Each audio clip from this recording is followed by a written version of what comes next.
Bonsoir. Tout au long de cette émission, vous allez voir des expériences de manipulation très surprenantes. À longueur de journée et quasi en permanence, nous sommes mis sous influence. Dans ce café, par exemple, vous allez assister à une scène très banale. Un couple qui déjeune tranquillement à une table.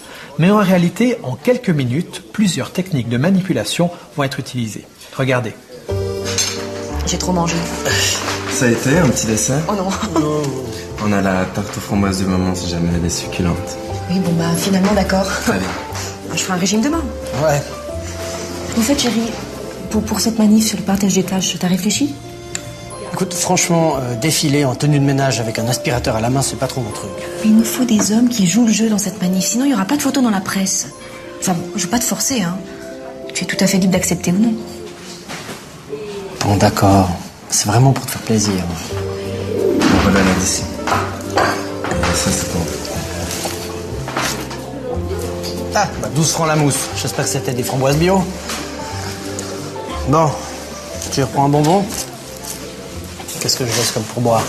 4 francs? Bon, allez, 5. Maintenant, on va revoir cette scène avec un psychologue spécialiste de la manipulation qui va nous la décortiquer en 3 moments clés. Ça a été un petit dessert? Oh non. On a la tarte aux framboises de maman si jamais elle est succulente. Il utilise une technique qui est bien connue et qui consiste à avoir un contact, mais pas n'importe quel contact. Contact, en général, c'est entre le coude et l'épaule, entre 1 et 2 secondes, sans effleurer, sans broyer. Et ce contact permet d'augmenter la probabilité de voir les gens faire, finalement, ce qu'on attend d'eux. Oui, bon bah finalement d'accord. Très bien. Je ferai un régime demain. Mais il nous faut des hommes qui jouent le jeu dans cette manif, sinon il n'y aura pas de photos dans la presse. Enfin, je veux pas te forcer, hein. Tu es tout à fait libre d'accepter ou non. Mais là également, ce qui est utilisé, c'est une technique qu'on connaît bien, qu'on appelle le « vous êtes libre d'eux » et qui consiste à doter d'un statut de décideur, de sujet libre, la personne dont on recherche le concours. Alors on peut utiliser des formules comme « évidemment vous êtes libre », mais on peut également utiliser d'autres formules comme « surtout ne vous sentez pas obligé » ou « c'est à vous de décider, c'est à vous de voir ». Dans tous les cas, on a le même résultat. Les gens déclarés libres se soumettent davantage.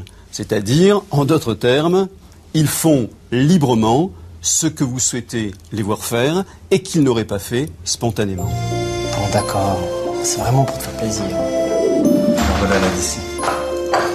Ça, c'est pour vous. Vous connaissez l'expression donnant, donnant. Le serveur ne fait rien d'autre qu'activer une norme de réciprocité.